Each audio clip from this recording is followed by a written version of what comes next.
Hello guys, welcome back to my channel. তো আজকে আরেকটা নতুন ভিডিও নিয়ে চলে এসেছি। দেখো এখন এই গাড়িটার ফুল সার্ভিস হচ্ছে এবং গাড়িটার ব্রেক প্যাডেল চেঞ্জ করা হবে। ব্রেক প্যাডেলটা অ্যাক্সিডেন্টালি কাস্টমারের বেঁকে গেছিলো, তো ওটাই চেঞ্জ করা হবে। ওটাই ও খোলার চেষ্টা করছে। তো এরপরে ওই যে খুলেও ফেলেছে, দেখতে পাচ্ছ ব্রেক প্যাডেলটা। তো ওটা ব্রেক প্যাডেলটাকে চেঞ্জ করা হবে এখন। তো দেখতে থাকো, আর এরকমই ইনফরমেটিভ ভিডিও আমি দিতে থাকি আমার চ্যানেলটাকে অবশ্যই সাবস্ক্রাইব করো আর বেল আইকনটা চেপে রেখো, যাতে এরপরে নেক্সট ভিডিওটা তোমরা আপডেট পেয়ে যাও।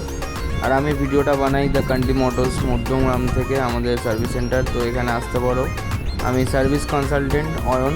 তো তোমাদেরকে গাইড করে দেবো কী করতে হবে, গাড়ি না কী করতে হবে। আসতে পারো, আমার এখানে সার্ভিস করাতে পারো, ঠিক আছে? তো দেখা হচ্ছে নেক্সট ভিডিওতে। চলো, টাটা।